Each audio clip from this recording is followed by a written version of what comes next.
Hey guys, welcome back to Thoughts in My Mind. And Today, I know it's been a long time, but today I'm going to do my NBA predictions again. And That's because I was not pretty sure I'm pretty clear with my NBA predictions for the last time, so I believe that this should be much better and it will be much more better classified and all this kind of stuff. So, we're going to start off with the first award for me, which is the Most Improved Player Award. And I think it's going to go to Miles Turner. Now, Miles Turner is a great player. You know, if you see, he has stats for last season of 10.3 points, 5.5 rebounds, 1.4 blocks, 0.7 assists, and a good, very good 0.498 field goal percentage. And if you see his stats for projected for 36 minutes, you can see he has drastically improved, and he did actually start picking up amazing form at, in the second half of the season after the All-Star break. He can average the next season per 36 minutes, 16.7 points, 8.8 rebounds, 2.2 blocks per game, 1.4 assists, and much better field goal percentage with 5.510 percentage. Very good player, very young, and he and Paul George could be the people who could very well compete against the Cleveland Cavaliers in the next few years. And Anybody can block LeBron James. I think you guys know that he has tons of potential. Next is the Six Man of the Year award winner, and I think it's gonna go to Enes Kanter. Now, everybody knows the favorite could be Jamal Crawford as usual because he's probably the greatest six man of all time. And I was thinking Andre Iguodala for a while, but Andre Iguodala hasn't given stats. He can't give the stats.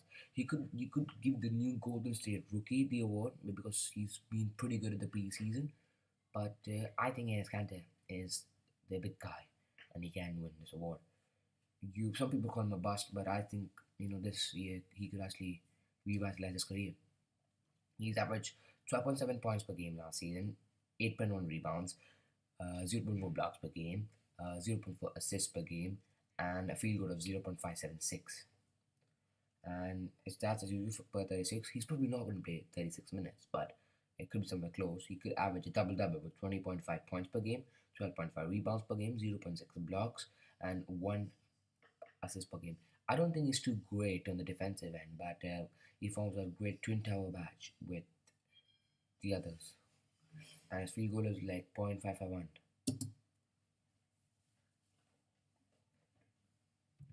And he's a great player, and I really like him, and he really is a very good player. Next up is the defensive player of the year award winner, and this was really tough. I didn't know Draymond Green, or I didn't really know who I should choose to win this award. So it was really tough, but in the end, I made a decision, and it was the beast himself, Draymond Green. Now, to be fair, Draymond Green is my favorite player in the game. You might ask why. He just is. You know, he just is. And if you've seen his stats, he's just been in the league for 4 to 5 years, I think, and he has improved tremendously. In the 2015-16 season, when Stephen Curry was out for a while, he the way he was playing, I could think and I would predict that he could be the MVP. But Steph came back, he dropped a bit, but he didn't drop too much. He was still the greatest form. I would prefer him to win, and by the way, before anything, I really like the Golden State Warriors. I don't support them, I support the Minnesota Timberwolves. But they're a good team. I like the way they play, I like the tempo of the game. And just because now that the Golden State team is a load of attack. Of course, you have Durant back on, you have Vucevic and all that, but you know, this man right here, Draymond Green, is the key. He's the leader of that defensive end. You have Steph, you have somebody like Klay Thompson. They're not the best of defenders, but they can do a bit, but not too much. So his last stats was 14 points per game, 9.5 rebounds, 1.4 blocks, 1.5 steals, and 7.4 assists. He almost averaged a triple double. Not too close, not as close as Russell Westbrook, but he did.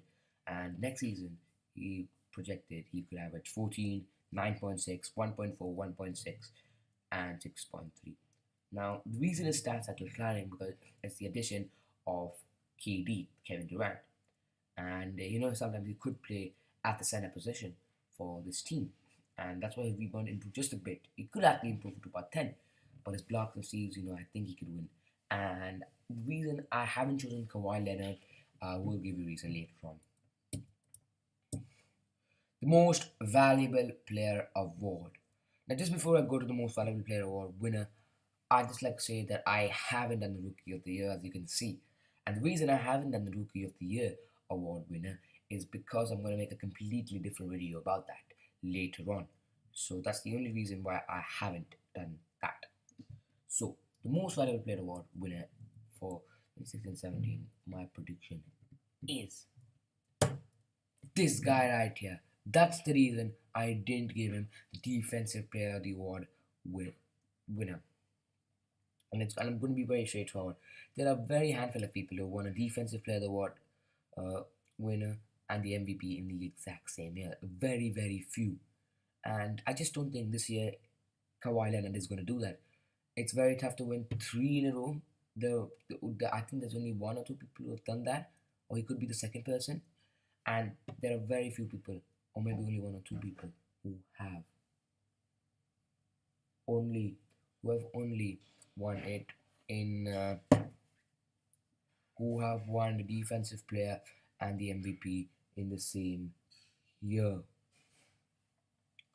So that's how it is. And his projected 2016-17 stats are 21.2 points per game, 7.7 rebounds per game, 2.9 assists per game, 2.1 steals per game, and 1 block per game. And I think, these kind of stats, and if they can finish the second seed as well, I think they can win, because Golden State Warriors with 4 top guys who could win the MVP. It just doesn't look like they're going to win it. And everybody's been talking about LeBron James winning the MVP, but I've seen a lot of people saying that LeBron James doesn't take the regular season pretty tough, and doesn't take it too seriously, and he keeps all his energy for the playoffs. And doing that, how do you expect him to win the MVP? He's going to take it softly and not too easily, not too tough. And of course, when he takes it easy as well, he is much better than the rest of the people. But I just don't see him winning the MVP. Russell Westbrook is a good option. But Russell Westbrook, without KD, do you think they're going to finish in the top 3? And only the top 3 have a chance. Not even the third seed actually get the chance to win. And that is the main thing. So anyways, guys, that's the reason why this is the reason why I thought Kawhi Leonard could be the MVP first ever time. And I just think that these predictions could be great. And thank you guys for watching, and peace.